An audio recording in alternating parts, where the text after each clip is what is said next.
그날도 평범한 아침이었습니다. 아니, 평범하다고 생각했었죠. 70년을 살아오면서 저는 제 기억력을 꽤 믿어왔거든요. 남편이 살아 계셨을 때도 여보, 당신은 코끼리 기억력이야 라며 농담하곤 했었어요. 장 보러 갈 때 메모 같은 건 필요 없었고 손주들 생일이며 약속 같은 것도 제 머릿속에 다 들어 있었습니다. 그런데 요즘 들어 이상했어요. 지갑을 어디 뒀는지 한참을 찾고 냉장고를 열었다가 뭘 꺼내려고 했는지 까먹고 심지어 어제 먹은 저녁 메뉴도 가물가물했습니다. 처음엔 나이가 드니까 그렇겠지 하고 넘겼어요. 하지만 아들 민준이와 며느리 수진이는 걱정이 태산이더라고요. 어머니, 요즘 너무 깜빡깜빡 하시는 것 같아요. 혹시 병원 한번 가보시는 게 어떨까요? 수진이가 제 손을 잡으며 걱정스럽게 말했을 때를 기억합니다. 그때 수진이의 손은 따뜻했고 눈빛도 진심으로 걱정하는 것처럼 보였어요. 병원에 간 건 그로부터 일주일 후였어요. 신경과 전문의라는 선생님은 젊고 똑부러진 분이었는데 여러 가지 검사를 시키더라고요. 그림 그리기, 숫자 외우기, 간단한 계산 문제 같은 것들이었습니다. 검사가 끝나고 일주일 후 다시 병원을 찾았을 때 의사 선생님의 표정이 심각했습니다. 어르신, 검사 결과가 나왔는데요. 경미한 인지 기능 저하가 관찰됩니다. 쉽게 말씀드리면 치매 초기 단계라고 보시면 됩니다. 치매라고. 그 단어가 귓가에 꽂히는 순간 세상이 멈춘 것 같았어요. 옆에 앉아있던 민준이가 제 손을 꽉 잡았고 수진이는 눈시울을 붉혔습니다. 하지만 너무 걱정하지 마세요. 아직 초기니까 약물 치료와 관리를 잘하면 충분히 진행을 늦출 수 있습니다. 진료실을 나오는 길, 다리에 힘이 쭉 빠지는 것 같았습니다. 창밖으로 익숙한 거리 풍경이 지나갔지만 모든 게 낯설게 느껴졌어요. 어머니, 너무 걱정하지 마세요. 저희가 옆에서 잘 돌봐드릴게요. 수진이가 제 손을 꼭 쥐며 말했어요. 목소리는 다정했고 얼굴에는 진심 어린 걱정이 묻어 있었습니다. 며칠 후 저는 간단한 집만 챙겨 아들 집으로 이사했어요. 민준이 부부는 강남의 30평대 아파트에 살고 있었는데 제 방도 따로 마련해 뒀더라고요. 어머니, 여기서 편하게 지내세요. 필요한 거 있으면 언제든지 말씀하시고요.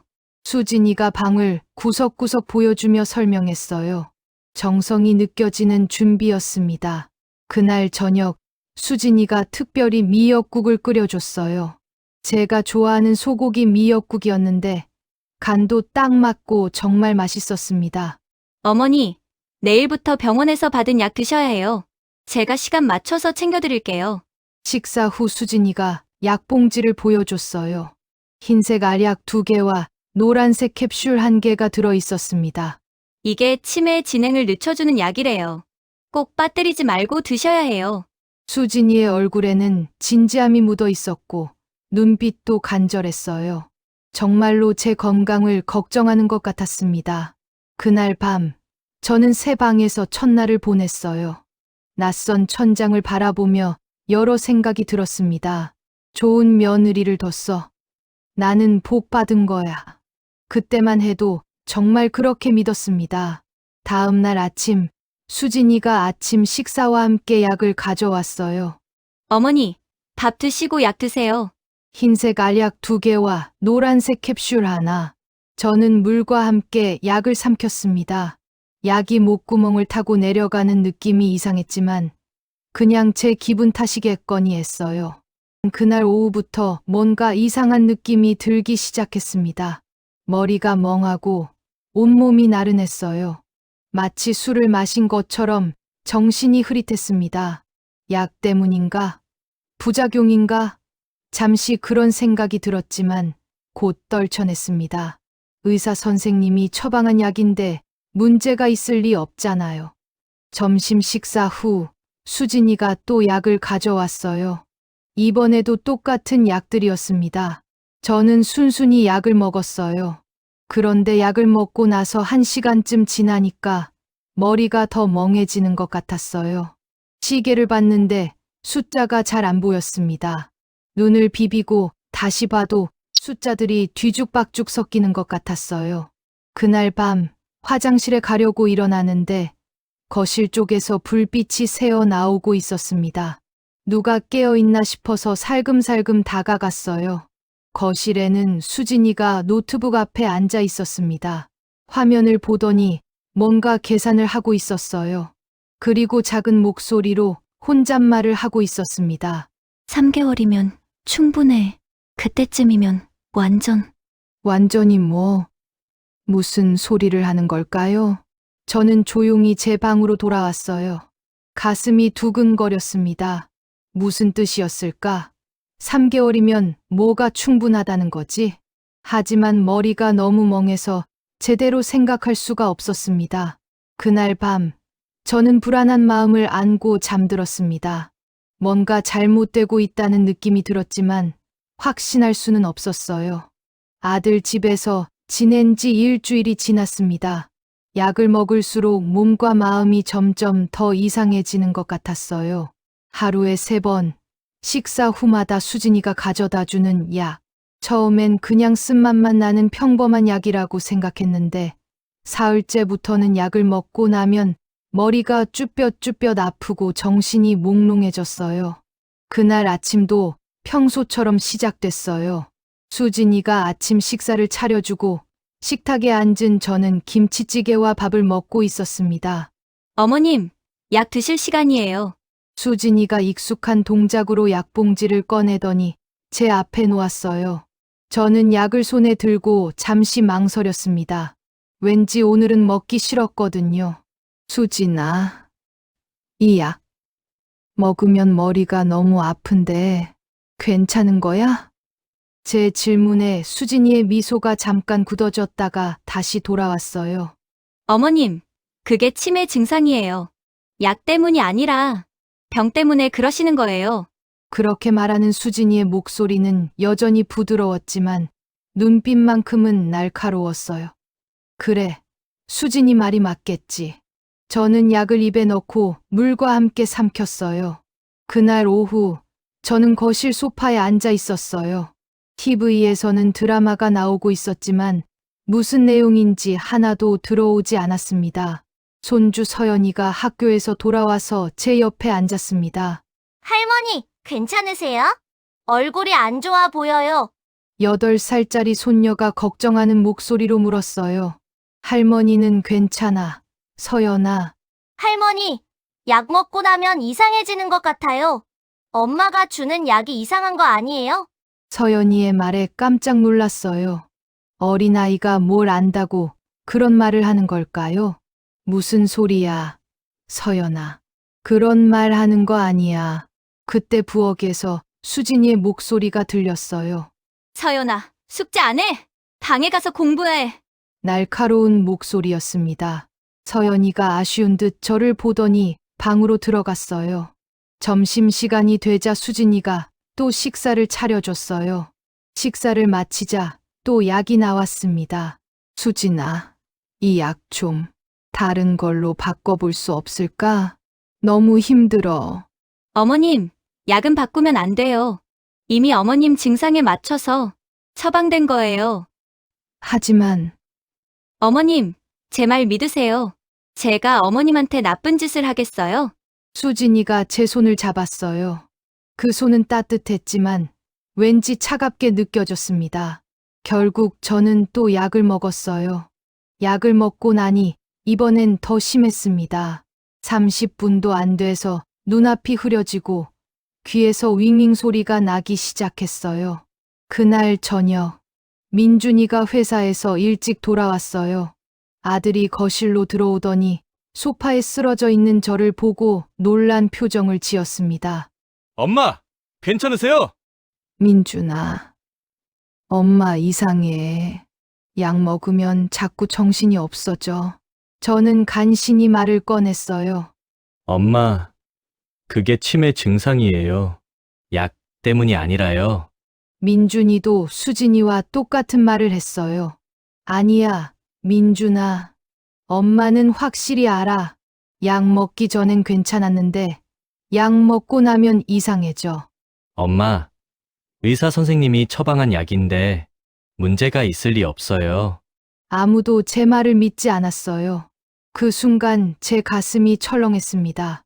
내 말을 믿지 않는구나. 내 아들이 나를 믿지 않아. 저녁 식사 시간이었습니다.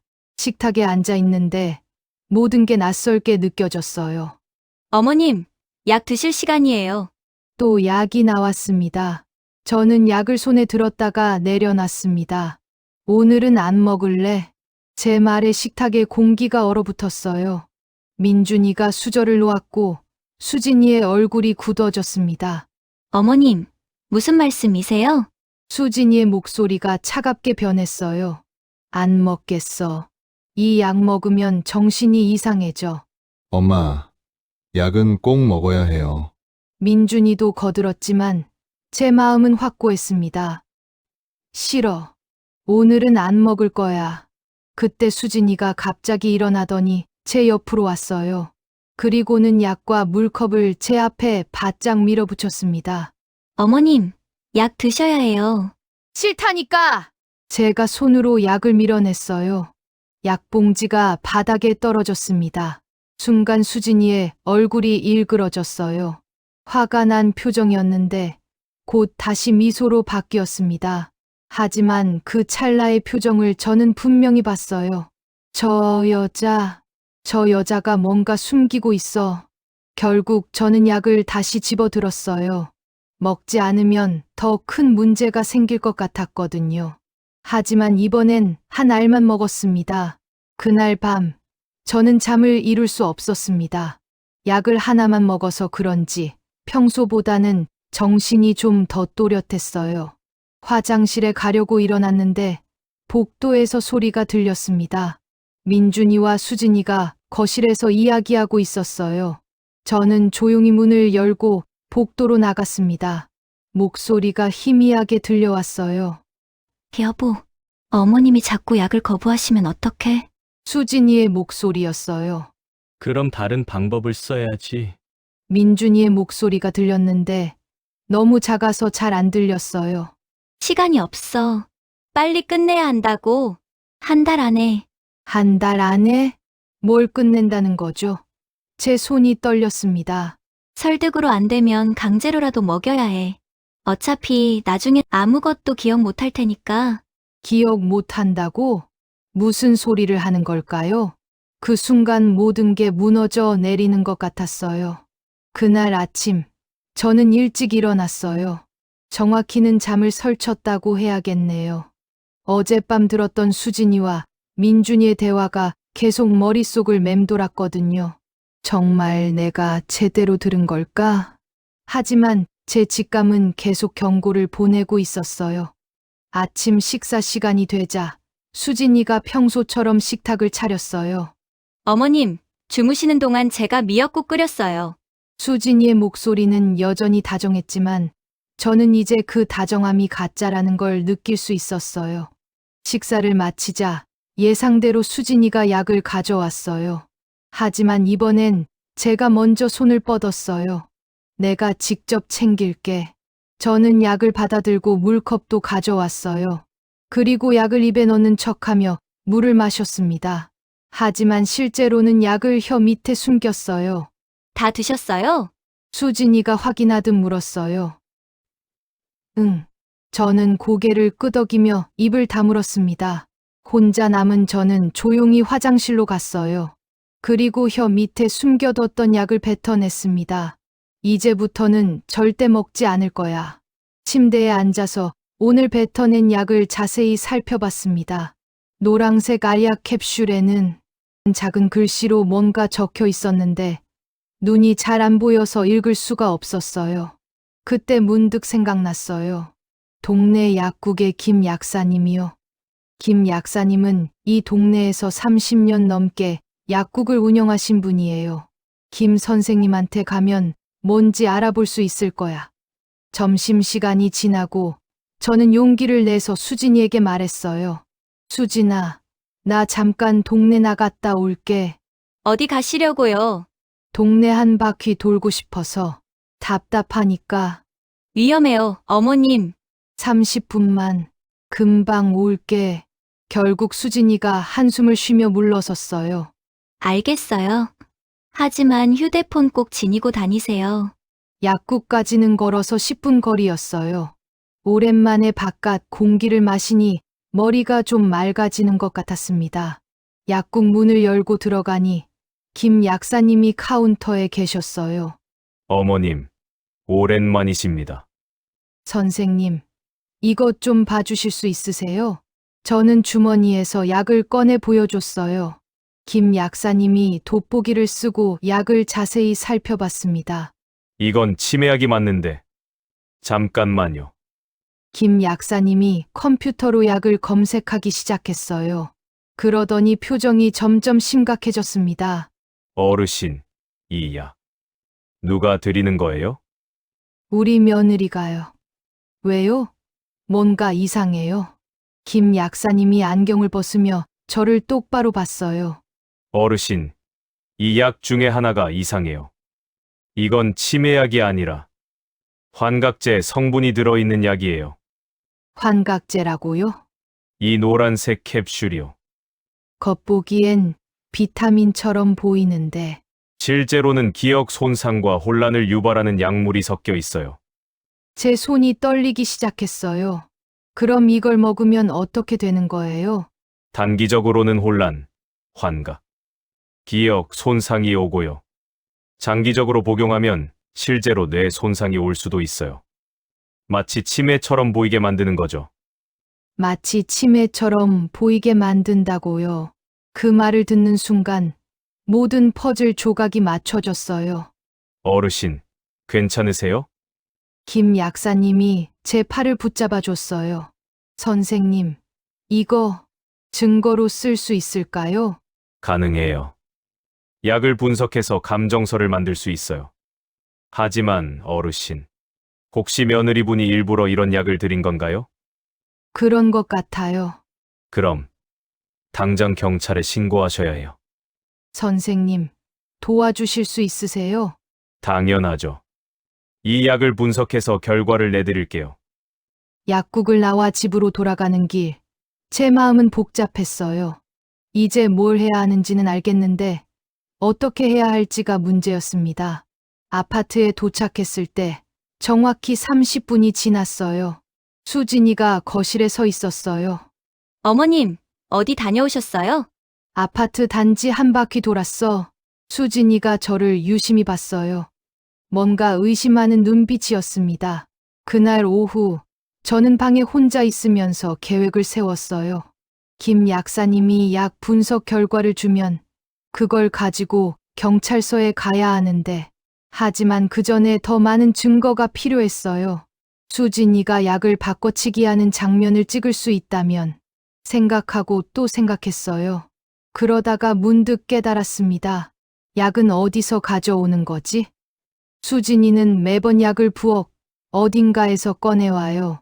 아마 부엌 서랍이나 찬장에 보관하고 있을 거예요. 그때 밖에서 초인종 소리가 들렸어요. 어머님, 잠깐 택배 받고 올게요.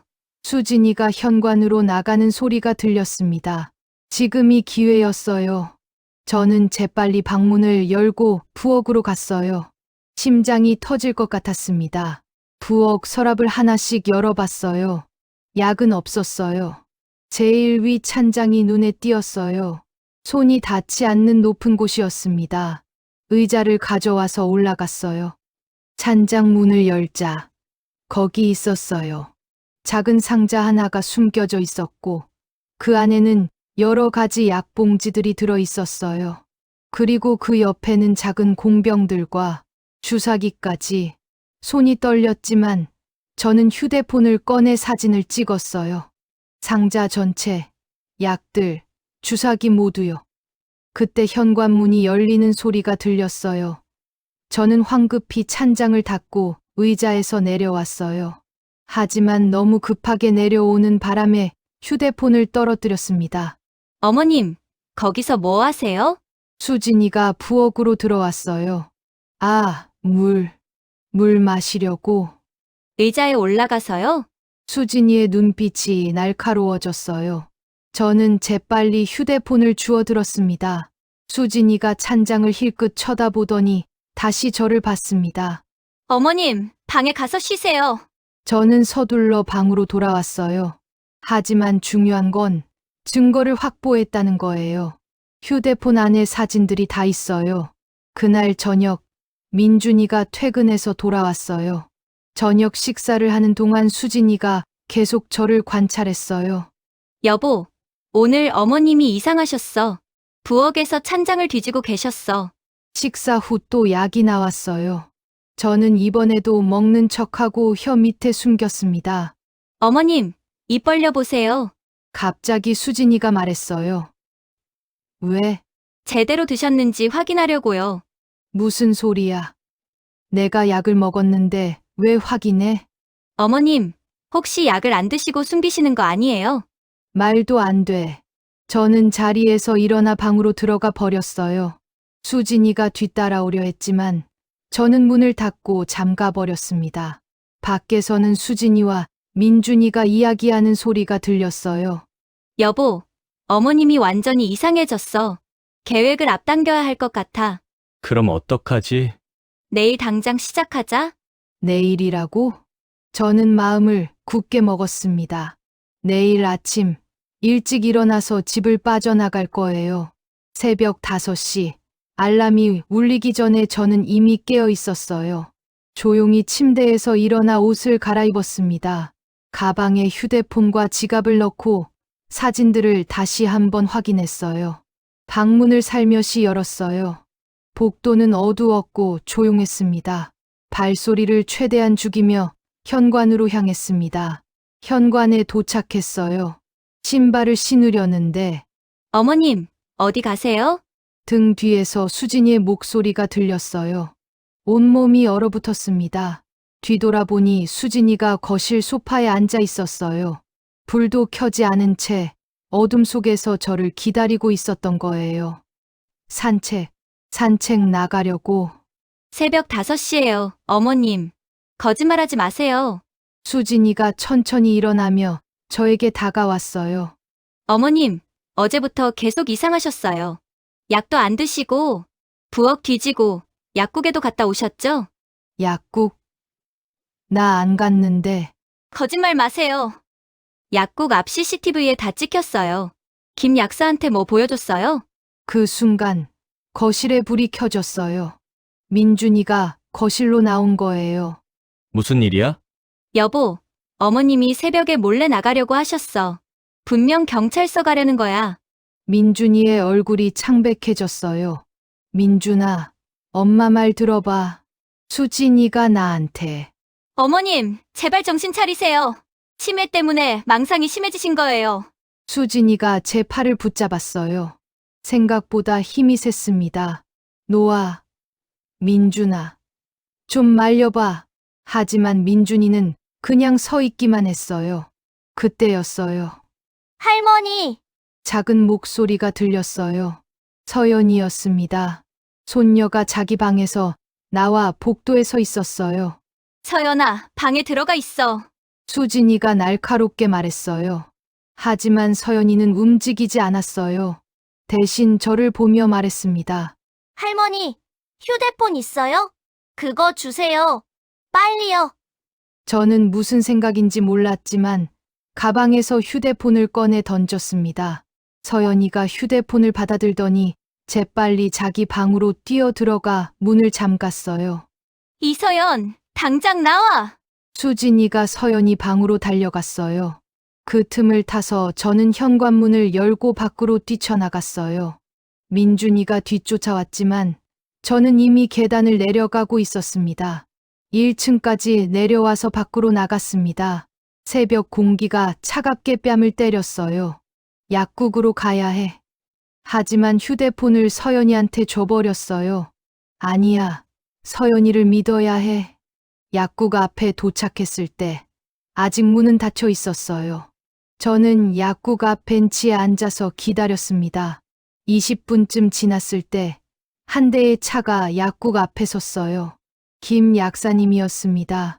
어르신, 왜 이렇게 일찍 오셨어요? 선생님, 며느리가 알아챘어요.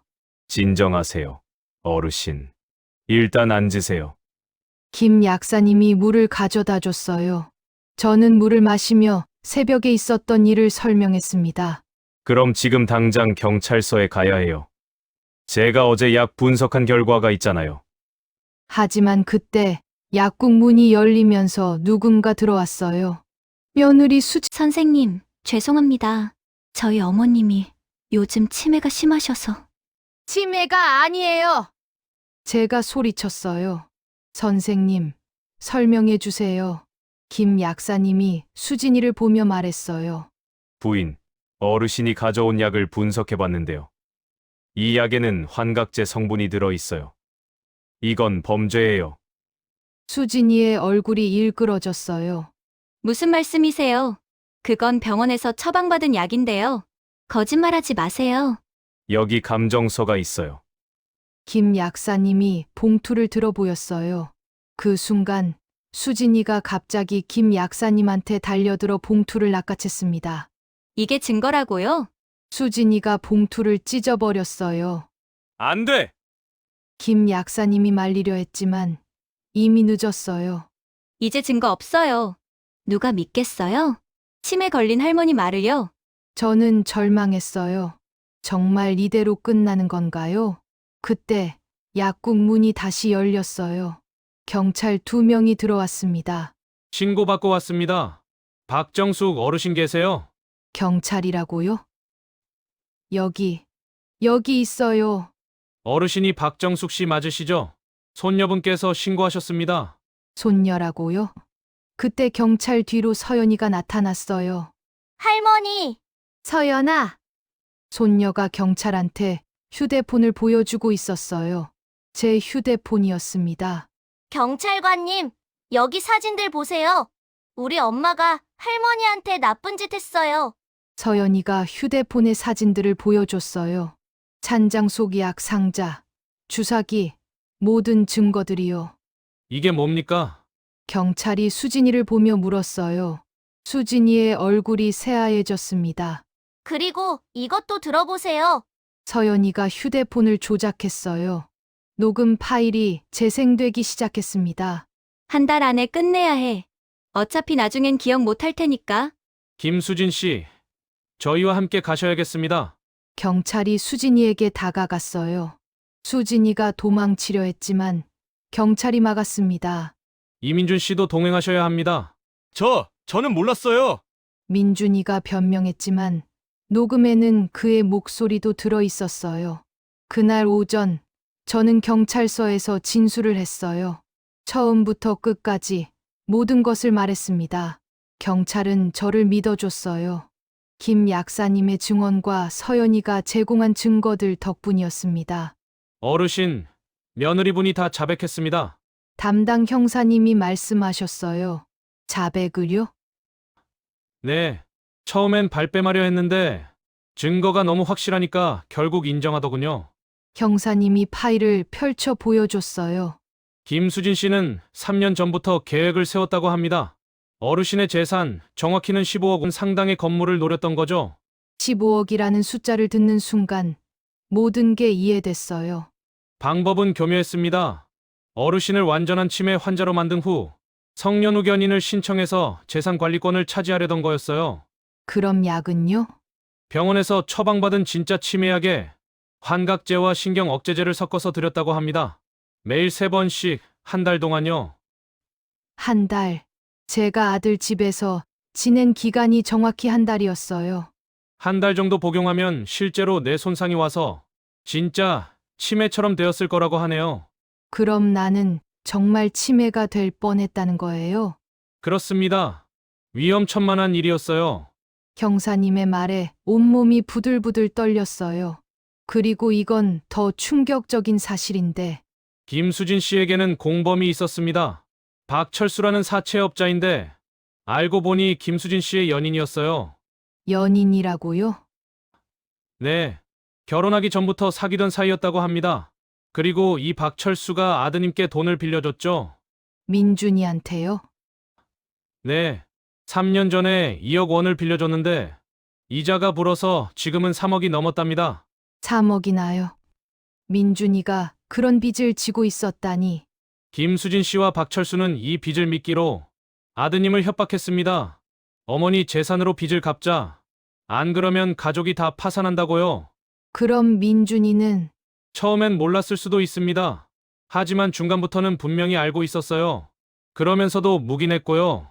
제 아들이 저를 배신한 거예요. 돈 때문에. 눈물이 났습니다. 며칠 후 저는 병원에 갔어요. 정밀 검사를 받기 위해서였습니다. 검사 결과를 듣는 날 의사 선생님이 다행이라는 표정으로 말했어요. 어르신, 다행히 영구적인 손상은 없습니다. 정말요? 네. 한 달 정도 복용하셨다면 위험했을 수 있는데 중간에 드시지 않은 날들이 있었고 또 일찍 발견하셔서 큰 문제는 없습니다. 그럼 치매도 원래 진단받으신 경미한 인지 기능 저하는 맞습니다. 하지만 약물로 인한 증상은 시간이 지나면 회복될 거예요. 정말 다행이었어요. 그날 오후 저는 구치소에 있는 민준이를 만나러 갔어요. 가고 싶지 않았지만 해야 할 말이 있었거든요. 면회실에서 민준이를 봤을 때 저는 울지 않으려고 애썼어요. 민준이는 많이 수척해져 있었어요. 엄마, 죄송해요. 엄마, 정말 죄송해요. 민준아, 저는 처음엔 정말 몰랐어요. 수진이가 그런 짓을 할 줄은. 중간부터는 알고 있었잖아.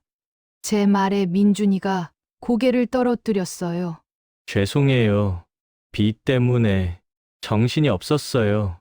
그래서 엄마를 희생시키려고 했어? 죄송합니다. 민준이는 계속 죄송하다는 말만 반복했어요.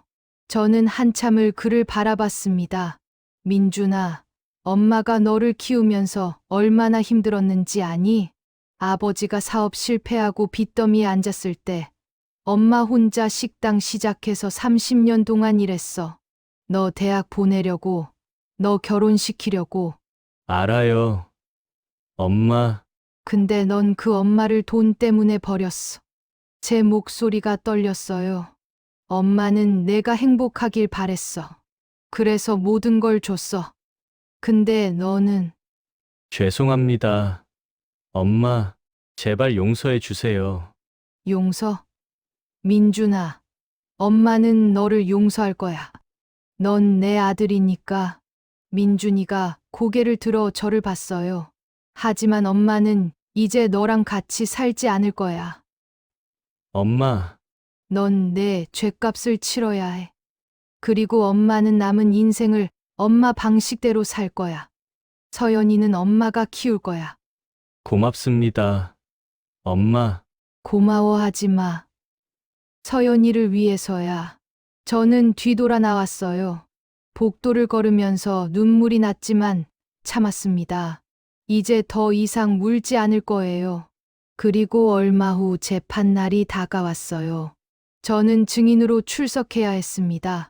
법정에 들어섰을 때 수진이가 피고석에 앉아 있었어요. 민준이도 옆에 있었고요. 재판이 시작됐어요. 검사님이 저를 증인석으로 불렀습니다. 증인, 피고 김수진이 어떤 행동을 했는지 말씀해 주시겠습니까? 저는 천천히, 차분하게 모든 것을 말했어요.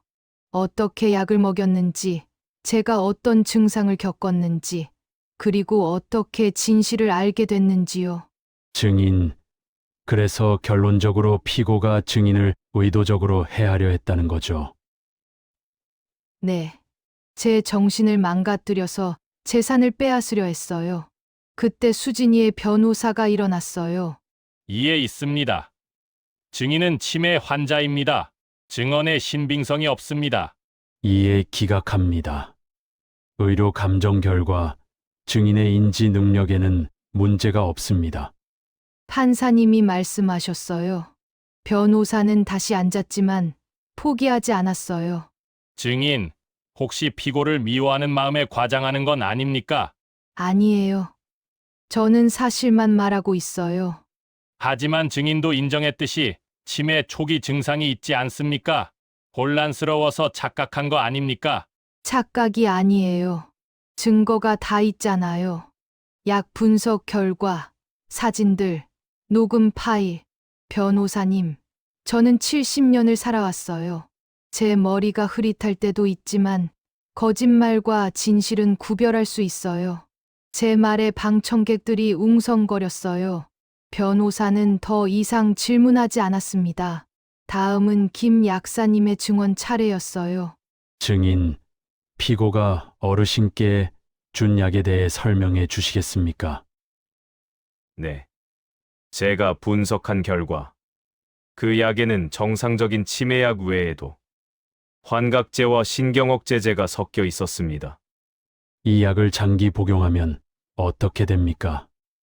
뇌 손상이 올 수 있습니다. 실제 치매와 구별하기 어려운 상태가 되는 거죠. 그 다음은 서연이 차례였어요. 어린 손녀가 증인석에 올라가는 모습을 보니 가슴이 아팠어요. 증인, 내가 발견한 것에 대해 말해줄 수 있니? 판사님이 부드럽게 물었어요. 네. 저는 엄마가 할머니한테 이상한 짓을 하는 걸 봤어요. 할머니가 약 드시고 나면 이상해지는 거요. 그래서 제가 엄마를 지켜봤어요. 그랬더니 엄마가 약을 바꿔치기 하는 걸 봤어요. 서연이의 증언에 법정이 술렁거렸습니다. 수진이가 벌떡 일어났어요. 거짓말이에요. 제 딸이 저한테 거짓말하는 거예요. 피고, 조용히 하세요. 결국 수진이는 제지당했어요. 재판은 계속됐고 여러 증인과 증거들이 제시됐습니다. 모든 증거가 수진이의 범죄를 가리키고 있었어요. 일주일 후 판결이 나왔어요. 형사님이 전화로 알려줬습니다. 어르신 김수진에게 징역 8년이 선고됐습니다. 특수상해 사기, 강요죄가 인정됐습니다.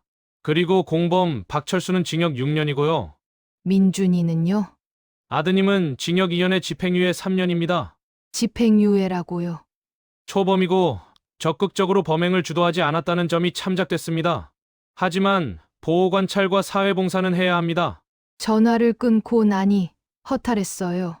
하지만 중요한 건 정의가 실현됐다는 거예요. 판결이 나고 한 달 후 민준이가 저를 찾아왔어요. 현관 초인종이 울렸을 때 저는 누군지 알았어요. 문을 열자 민준이가 서 있었습니다. 수척하고 지쳐 보였어요. 엄마, 들어와. 소파에 마주 앉았습니다. 어색한 침묵이 흘렀어요. 엄마, 저 이혼했어요. 알아.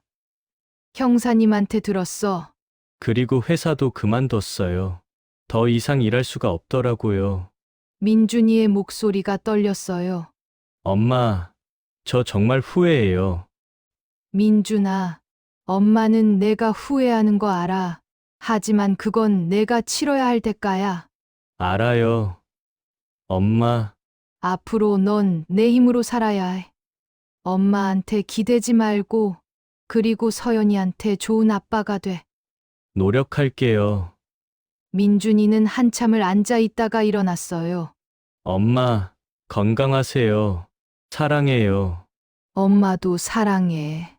문이 닫히고 나서 저는 한참을 그 자리에 서 있었어요. 사랑한다는 말이 이렇게 아플 줄은 몰랐습니다. 그날 오후 김 약사님이 제안하셨어요. 어르신, 혹시 앞으로 계획 있으세요? 계획이요? 어르신께서 겪으신 일을 다른 분들한테 알려주시는 건 어떨까요? 요즘 노인 대상 범죄가 정말 많거든요. 어르신의 경험을 나누시면 다른 어르신들한테 큰 도움이 될 것 같아요. 김 약사님의 말에 생각해 봤어요. 제 이야기가 누군가에게 도움이 될 수 있다면 좋은 생각이에요, 선생님. 한번 생각해 볼게요. 그날 밤 서연이를 재우고 나서 저는 노트북을 켰어요. 인터넷을 검색해 봤어요. 노인 범죄, 노인 사기. 정말 많은 기사들이 나왔어요. 저처럼 피해를 입은 노인들의 이야기가 너무 많았습니다. 내가 뭔가 할 수 있을까? 그때 문득 떠올랐어요. 예전에 동네 경로당에서 봉사활동한다는 공고를 봤던 게요. 다음 날 아침, 저는 경로당에 전화를 걸었어요. 여보세요. 저 박정숙이라고 하는데요. 혹시 그쪽에서 강연 같은 거 할 수 있나요? 강연이요? 무슨 주제로요? 노인 범죄 예방요. 제가 직접 겪은 일을 나누고 싶어서요. 아, 좋으시네요. 언제 오실 수 있으세요? 그렇게 해서 저는 새로운 일을 시작하게 됐습니다.